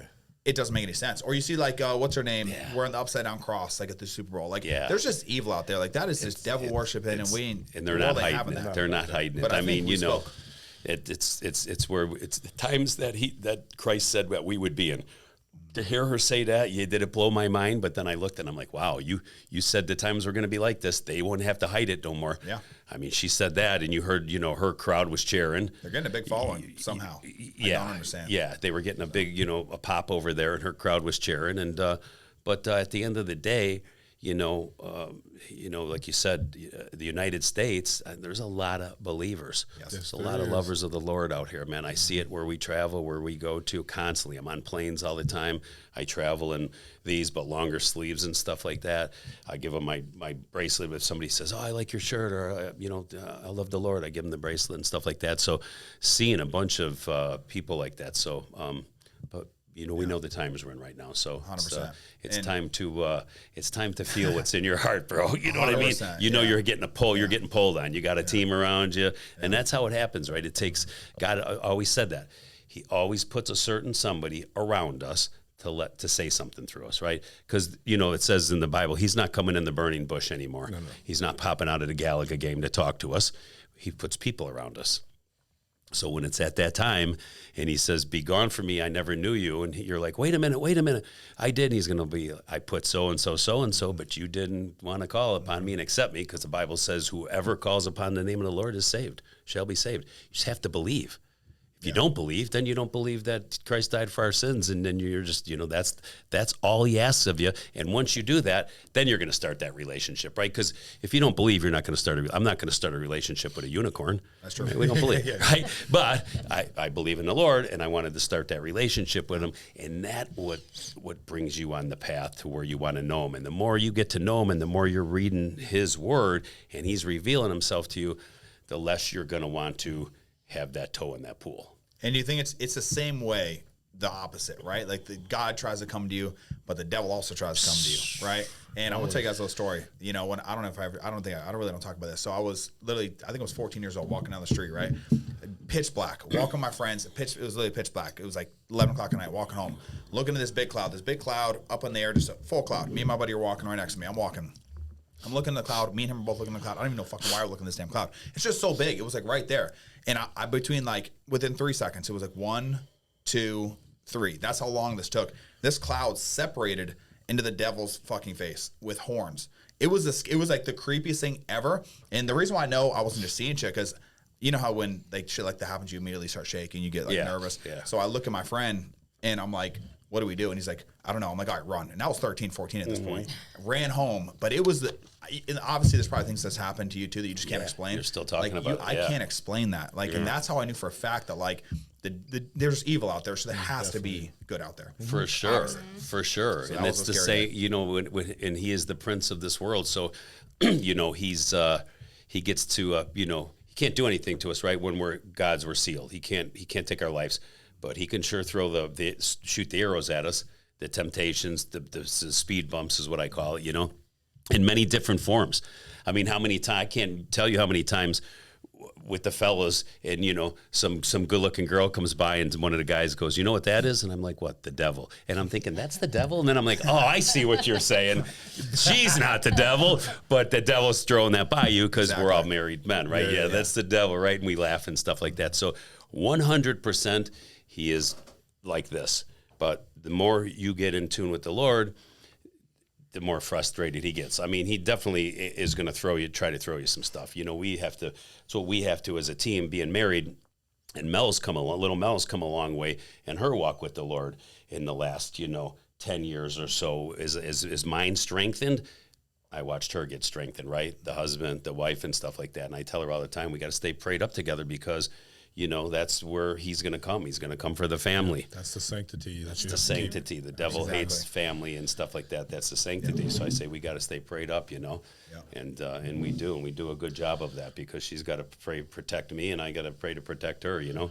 And I'm traveling and I'm doing this. I always tell her, you know, we got to keep each other prayed up, you know. Yeah, and that's awesome. You guys have been a great example for that, and you know, and being a light in this dark world. Yeah. And one of the things that I like to do in terms of bodybuilding, I like to associate that the suffering of bodybuilding, I believe, brings me closer to Jesus, right? So Jesus had to suffer on the cross. There's a lot of things that he had to suffer to then the greater good of humanity, right? Yeah. And the believers of Christ. So every time that I'm in the gym and I bust my ass and I get to the point of I am now suffering, I have to suffer every day so that I can give my part back to the Lord. And that's how I feel. Yeah. And then especially when you're doing these preps, right? You get into these preps and you're in this extreme deficit. You're really, really suffering. You have a lot of talks with God, you know? Yeah. And I just really feel like it just brings me closer to God. I don't know if anybody else has felt that way in terms of, again, having to accept the suffering and looking at Jesus and his way of suffering, how he suffered on the cross. If I can suffer here every day to then be and build a better me. Yeah, I feel like that's bringing. And you're fellowshipping with them at the same time. Exactly. That's the whole gimmick right there. I said, you know, I don't go to a church on Sunday because I'm not home a lot on Sunday. I watch a bunch of different cool pastors online. Our real good friend, Pastor Steve Trillian of Firehouse Chapel from Chicago, Greg Laurie. I watch online. I watch Jack Hibbs. Watch some good ones, you know, through the week. It gets me through my cardio too. It's a double. Yeah. It's a twofer, right? We're the church. Exactly. We're the body. We're the church, right? So, you know, when Christ said, go make disciples of all nations, right before he split in the cloud to his disciples, and that's what we're supposed to do. The John 3:16 devotional team in the morning, when I see people at shows, I don't go up to them and go, hey, let me tell you about the Lord. They come to me. Yeah. You know what I mean? Hey, Mel, we seen you, or we're on the team, or we're in the morning team, or we want to ask you a question about this. So he makes a platform for us, right, to go out and to be that vessel, right? And that's what we do, that fellowship time with him. That's what he wants. You could be going to church every Sunday, and you might know the scripture better than the pastor, but if you ain't doing the right thing Monday through Saturday, and you know what I mean, and you don't have that fellowship with him, then he says, you know, depart from me, I never knew you. He wants that relationship with us. Exactly. You can't have it for Dustin. I can't have it for Mel. That she's, you know, how many times do I always say, you been in your Bible? You listen to your Bible app? You know, because I sense what's going on, right? Like if I'm traveling and if I feel like, you know, I'm getting attacked, I'll be asking her, you praying? You know what I mean? Because, you know, as a messenger and as a vessel, he's going to come after you first and foremost, right? You know, he didn't have to look twice at me before, the devil didn't, because he was like, hey, let me turn on the Mel channel. Yeah, he's doing what I want him to do, right? He's good. I'll check on him later. And then once I gave my life to Christ, and his minions were like, you ain't going to believe this. And he seen that and turned on the channel, and he was like, "Oh boy, not happening. Let me grab this dude back." And have you guys ever had moments where like you knew something was wrong with her, or vice versa? Like just weird like intuition moments that like you just knew something was off. Yeah, you were pretty good at that and that feeling. Especially, it doesn't happen anymore in these days, but years and years ago, if like a girl was around me and you could sense that it wasn't in a good light. That's just female intuition. I thought that is. Fucking Melly's like,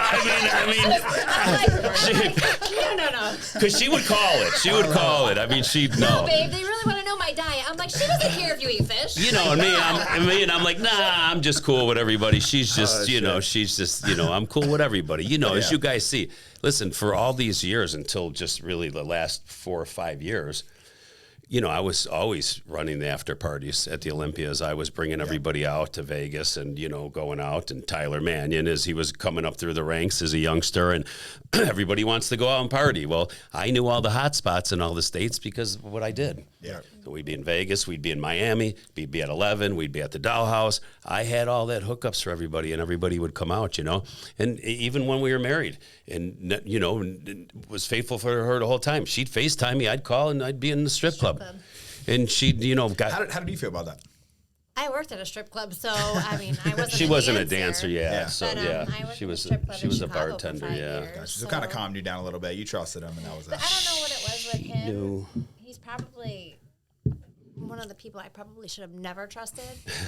But I never had any doubt in him or our relationship or our marriage. And maybe that is our relationship with the Lord and together as husband and wife.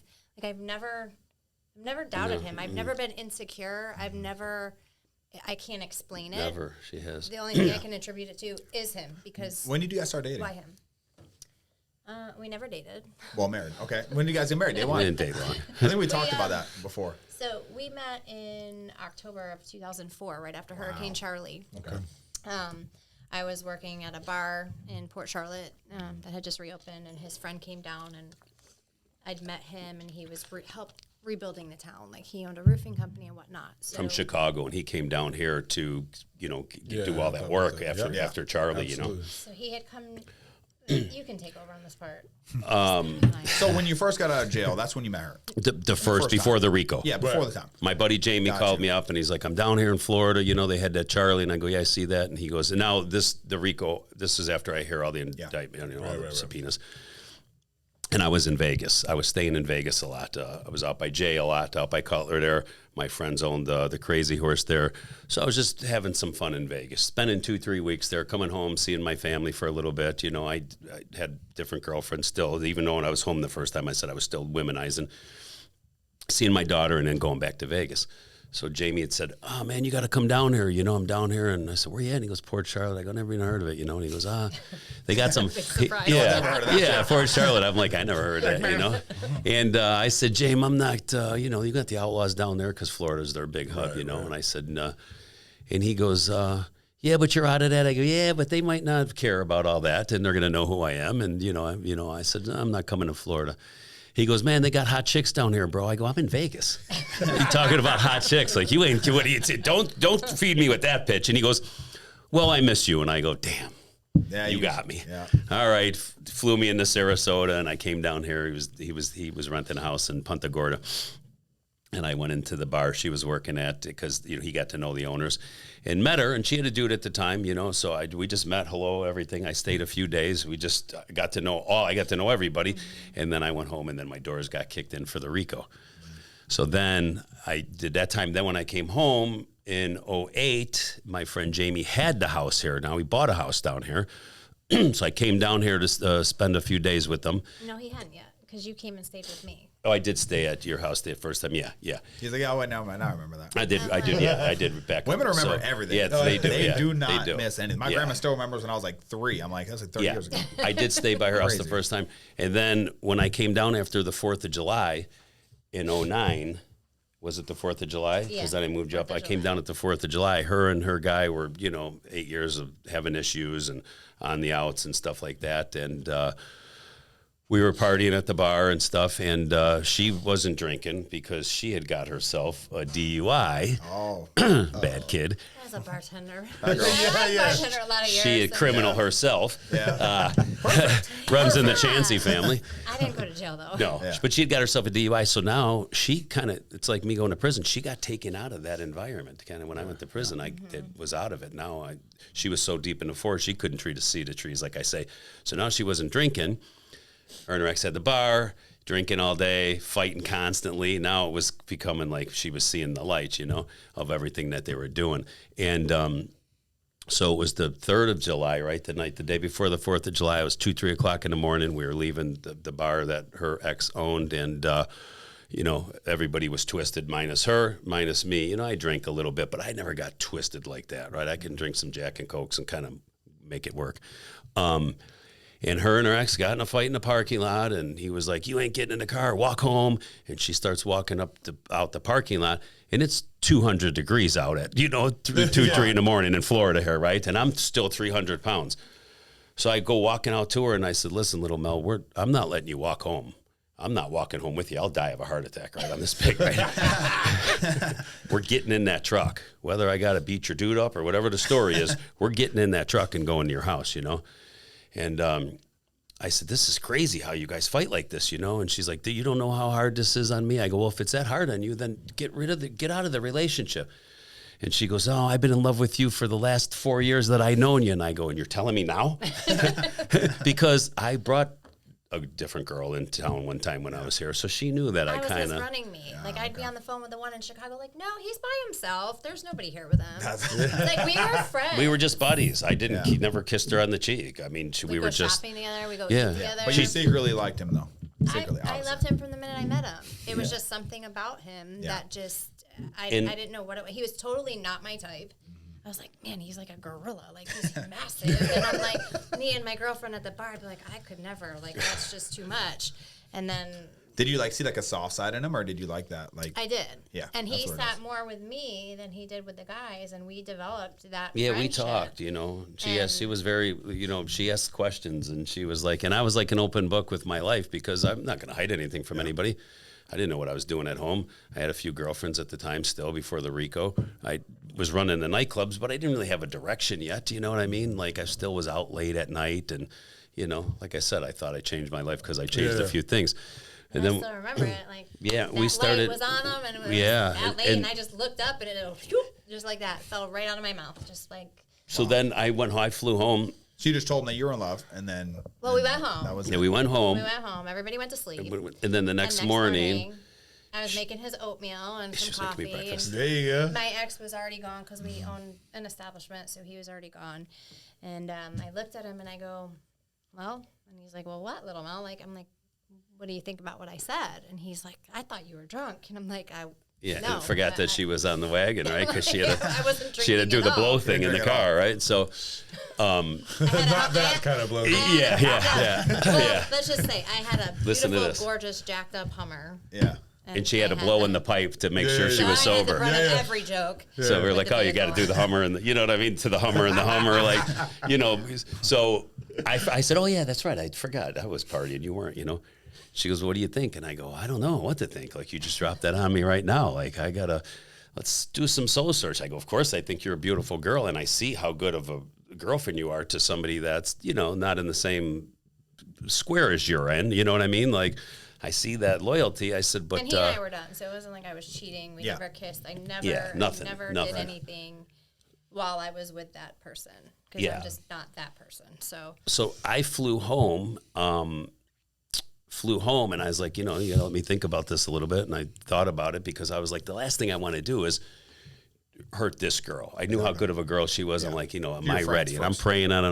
I'm like, all right, Lord, please. If, I said I wanted somebody good in my life and I wanted to settle down. And I know I used to say, I don't want the white picket fence when I was in the Angels. I used to make fun of the guys like, you got a family, a white picket fence? What kind of life you live? You got a I Christmas card? You got Christmas. I wanted opposite. Mashed potatoes. I wanted the strip clubs. You know what I mean? I was like crazy like that. So It didn't take him long. It so didn't. don't let him- It didn't. Actually, on the flight there, I landed and I called her. It didn't take me long. I actually went home, and my dad had just passed. My dad passed 8 months after I was home. He hung on. He was a very bad diabetic. He was 76 when he died. So he was kind of hanging on for me to get home. And we think, he's a big believer. Like the good Lord was letting him hang on so I could see him. My dad was my best friend, and he had just passed. So I was telling my mom, I met this girl, Mom, and she goes, and an Italian mother wants her boy. Oh, yeah. She didn't like to see. She liked the girls as I brought them around because she got to know Nancy and Ken in the 4. But she used to say all the time, "How do you do this? You got a moral?" And I'm like, "I don't know." And she's like, "We didn't raise you like that. How are you with all these other women?" So my mom never liked that part of it, So, but I told her, I said, "Okay, if we get together, you have to move here because my dad just passed." I go, "I'm that 41-year-old dude that's living in my mother's basement with a career because my mother was scared to be alone. I just was bouncing around." So I said, "You know what, Mom, I'm coming home." So I went right back to my childhood home at 41 to make sure that I was home and around with my mother. You know what I mean? So she said, "Okay." And she said, "Let's do it." And I said, "Okay." So I flew here to Sarasota. And she picked me and one of my GMs up. I flew with one of my GMs from the club so we can drive back 20 hours because I've never been behind the wheel that long in my life ever. Right. I've been on a bike for some stretch, but I've never drove that far. So I'm like, "T-Bone, you got to come with me, man. You got to break this trip up with me, So this was our first date. Yeah, that was like our first. Yeah, it was our He first flew date. in, picked me up, and moved me She picked to the. Chicago. So you were ready to go when he landed. Yeah, Yeah, she I- was in her Hummer full of her clothes. I could put what I could put in my Hummer, and I met him at the airport, and that was our first date. Wow. Boom. She was in her Hummer With your buddy. So your buddy flew down with you my too. dear friend who became her dear friend. It's the worst ride ever. Rosie GM. In a Hummer with a listen, guys, ready for this? With a Whipple supercharger on it no. that got 5 miles to the get, and I'm going. This was like $700 to And, get. exactly. gosh. And I'm going back to 2009. It was like $700 in gas just to get us to Chicago. Huge. We were stopping I said, "What's going on with this thing?" Right? Oops. And I never drove that far. So I told my GM, I said, "Listen," he called me Uncle Mel because his uncle owned the clubs. So I've known T-Bone since he's been a kid. And he goes, "All right, Uncle Mel," he goes, "I'm going to bring some weed in my waistband." I go, "You're not bringing no weed on a plane with me.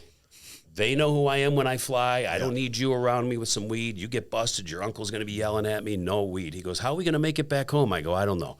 We'll just pop some energy drinks and figure life out," right? Because back then there was no pens. It was just, flour. Yeah. So he goes, "Okay." So she books the flight, gets us the seats and everything like that. It's 7 a.m. and we left our nightclub and had breakfast, and we're still awake. We had a few drinks. We're, smoked as much as we could before we got to the airport and stuff, thinking, okay, we're going to sleep for 2.5 hours, have a great flight. So we get through TSA and everything, and I look over and I see T-Bone looks at me. And he opens up his sweatpants and he goes, "I got 4 joints." I go, "You do?" I go, "Let me give you a kiss." He goes, "And you told me not to." I said, "I know, bro. I didn't want to get anybody in trouble. You know what I mean? Get you caught up." I go, "But thank God you do, because that's a 20-hour ride, right?" That's hilarious. He had it in the holes of his sweats. He blind him in there, right? So he cuts it open with a knife, and we're like, "Oh, great." So now we get on the plane. She sits us in the exit rows, right? We don't have nobody next to him, and there's nobody next to me in this aisle, right? So the door's shut and everything. I'm like, "All right, man, we don't got to sell, or not to sell. We don't got anybody in our aisle, right?" Now the next thing you know, we see these 2 dudes come from the back. Well, they're the marshals.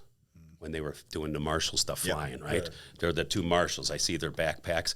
So the one guy goes, "Hey, can I get in, guys? I got the window." Like, "Yeah, get in," gets into marshals. So I tap T-Bone on the foot. I'm like, "Hey, these guys are marshals, So the dude puts the thing down, puts his head on the window, and he is snoring before we take off. He's out because these marshals are running these flights all the time, right? So he's tired.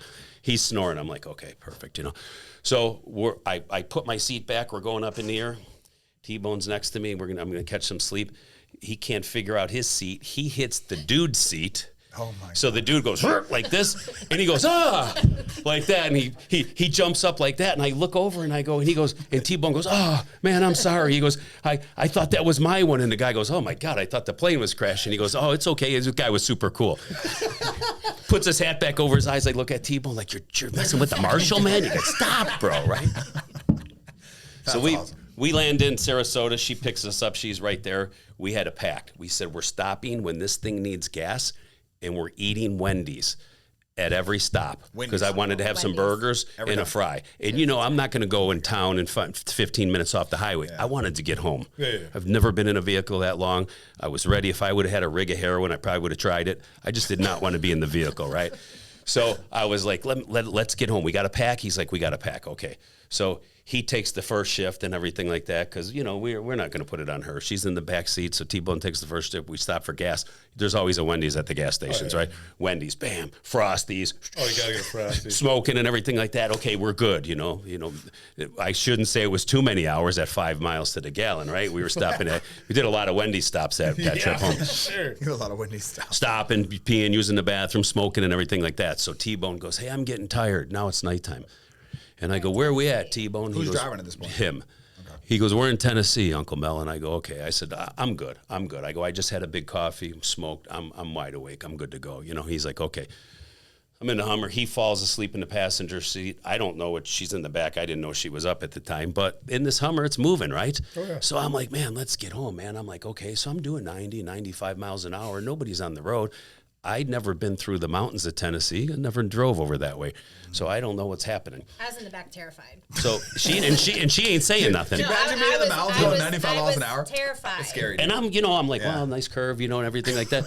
So T-Bone wakes up, and he's blind as a bat. He goes like this. He grabs his glasses off the thing, and he goes, bro, can you see? And I go, yeah, as good as you can.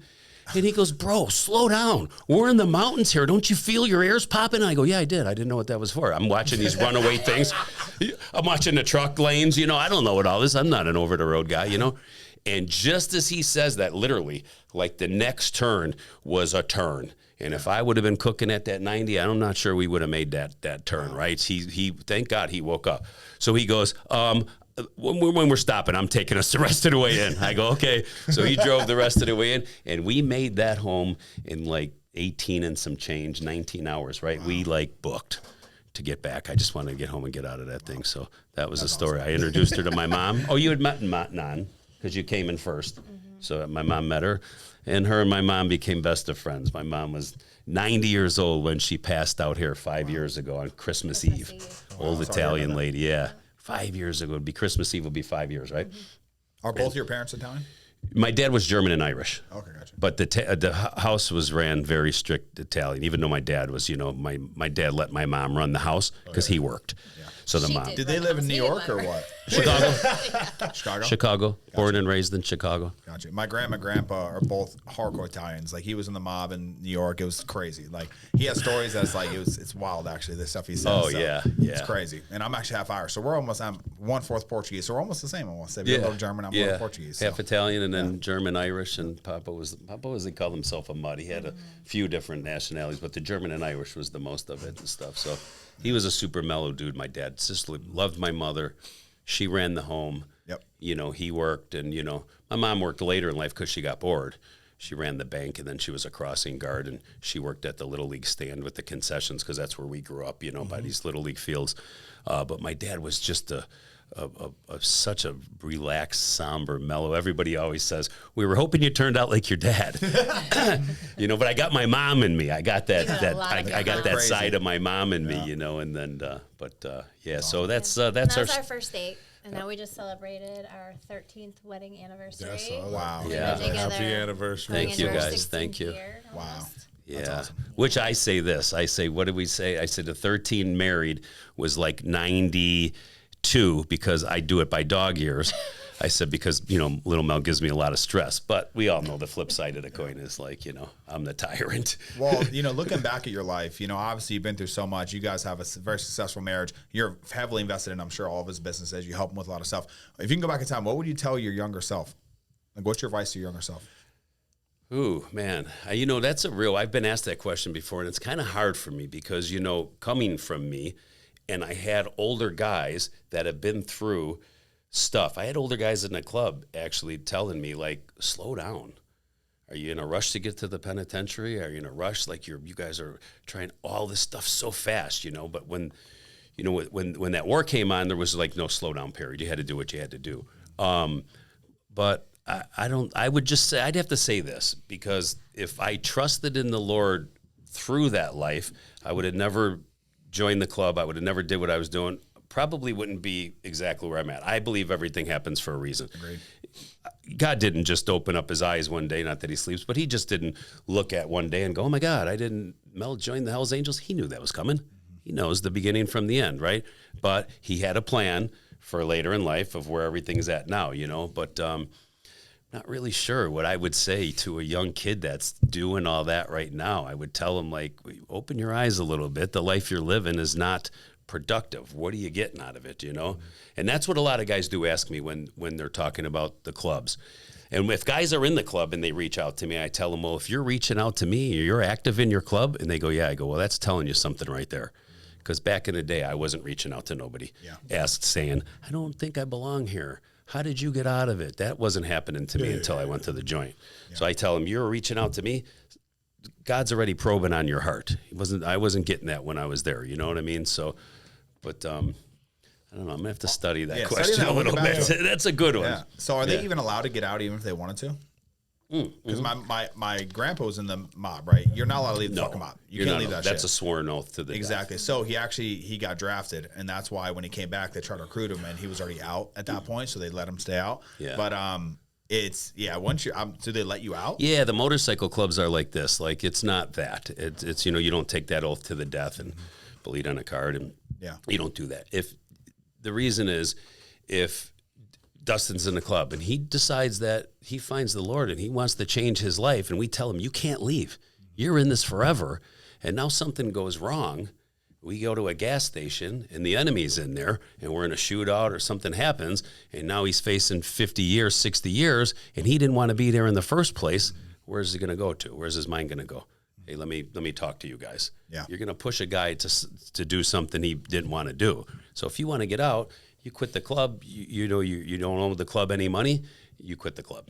Gotcha. That's how it goes. I mean, there's guys that quit like myself when I quit. The fellows weren't, they were trying to talk me out of it. Like, man, why are you leaving? Why are you leaving? And I'm like, it's just, I can't give 100%. And if I can't give 100% in that world, you could die. You can get people killed. Or get people killed, right? You got to be into that. You got to want to live that life, not like, oh, man, I don't want to be here. I got to go on this run. Oh, we're going out tonight to hit this bar where we know, the other guys hang out at. I got to go, but I don't want to be here. I don't want to fight and do all this bullshit. Yeah. So the motorcycle clubs, you want to leave, you can leave. So, gotcha. So then I tell the guys that, see my podcast and stuff, and they're, man, we want to join a club. We got this club here in our backyard. And I'm like, what do you got going on in life? Oh, I'm married and got 2 kids. And I'm like, you are. Think about what you're asking me. You're married and have 2 kids. The club's not going to want to hear that when they have to go take care of business or they're going to go out. You can't say time out. My 2 kids got to be in school in the morning. I can't be out till 4 o'clock. It doesn't work that way. That's your priority right there. Because the brothers that are going to go do that ain't going to be happy about the brothers that ain't. Exactly. It's like no free ride. Yeah. You know what I mean? But there are other clubs you could join that are more family oriented. Sure. Like my grandpa's in a big motorcycle club up there, or my uncle. Yeah. A huge motorcycle club. I would love to know the name. I don't know the name. Yeah. He post pictures. He got his patch and everything. Took him like 6 months to get patched in, but But the 1% clubs, the big clubs are the 1% clubs that are mostly always feuding with somebody because you're on the top of the food chain. Is it still like that now? Yeah. Yeah, still pretty big right now. I still see, I still, like I said earlier, I talk to a lot of guys. Yeah. A lot of active guys in all the clubs and stuff. Things have changed a little bit, they told me, as far as like the members in this younger generation. Little different things I hear, and I'm like, ooh, that would have never flew back in the day. But nowadays, everybody's filming with cameras. Yep. Back in our day, we used to have this thing. We'd go to the bar. If we knew the bad guys were in there, we'd cut the phone lines. If somebody had a phone, it was the brick phone. You guys might be too young for that, the big brick phone. Like, and if you could use it as a weapon too. It was this big. It was solid plastic, so you could use it. It was like a hammer. nobody was doing this. Yeah. So you can go in and control the bar. A guy at the front door, a guy at the side door, whatever the two doors. You can come in, do what you wanted to in there, split, and nobody's going to press charges. Yeah. No, everybody, the other 1%ers can't, and the bar owners and the patrons are going to go, we don't know. I didn't see nothing. Good to go. We're good. They didn't get us. We used to tell them, sit down. We're not here for you. We'd do the thing and we'd leave. You can't do that nowadays. No, you can't. I mean, you're on everybody's Ring doorbell camera and every camera that could be. So to try to get away with any of that craziness in this day and age is wow, you know? Yeah, I think you guys definitely took a little bit to the extreme. Like, I personally miss the fact that you can go get an argument with someone, knock them out, leave, and not go to fucking jail. Like, I like that. Some people need to get their ass whooped. Like, let's be honest. Like, we need to bring that shit back because it's just, I don't know, I miss it. That's Yeah, times have changed. People got very absolutely. comfortable with disrespecting people and stuff, and you know, and that's why as I do these podcasts and stuff, people always tell me, active guys in the club, the Hells Angels that I talk to, hey, we listened to your story. Of course, we knew it, and you were very respectful about how you say things. And I'm like, of course I did. I didn't quit the club because I hated you guys. I quit the club because I needed to get back to my life and my family and what I had and what I was neglecting for all them years because I was 100% in. I wasn't that guy. Some guys in the club were able to do both. I couldn't. And I never wanted to go be around my daughter or have her out with me in too many places when I was a big target. Yep. God forbid. It never happened. The families were always taboo, but we never knew what was going to happen. What if one of them guys say, hey, we don't care where they're with their family. Yeah. Get them. You know, they could change that quick. So there was a mutual respect between clubs. You just don't go out their family. Like no homes, no families. You know, that was like the underwritten rule. Yeah. If No somebody old did do ladies. that, you get destroyed. It got violated. You know, we had the thing, we're not, no old ladies, where they're not our beef sandwich or girls. And they violated that, you know, the Outlaws violated that in like 96. And they jacked up one of the guys that was a bartender. His old lady was a bartender. They went in this bar and they beat everybody up with a support shirt on. None of us were in there, the members. And they broke her nose. Wow. So, you know, when in Rome, you have to do the same. I mean, you know what I mean? There's no playbook, you know, in that life. You know, okay, well, what happens next? Well, they did that. Okay, well, guess what? They opened up that door. Now we're going to go do that to them. And then that started. And then who wants to do that? Yeah, exactly. You know, we all got half hearts on us where we're not, that's not our beef, right? And then, you know, then from the fighting went to the shooting, and then from the shootings went to the bombings. And before we knew it, here we are. You know, and it's funny because I talked to a few outlaws that are out of the club, but they were back from that day. Right. Some of them guys got killed. Some of our guys got killed, but they knew me and I knew them, the guys that I talked to. And they say the same thing. Like, we were like, how did it get like this? Like, you know, and we used to say, well, you guys were the ones that kept putting the different step up on the ladder. We were saying it was you guys, but we were following in suit, you know, and it took us away so fast. And they say the same thing. And you know, these three guys that I talk to are my great friends who never would have thought back in the day if we would have seen each other, they would have been on site, because that's how it was back in the day. It was on site. It didn't matter if you were, because like you said, they couldn't press charges and neither could we. So if you seen them at a gas station, mandatory have to get them. If you didn't, don't let the room find out that you gave them a pass. Yeah, because you're going to get. Were you guys in the same location, pretty much?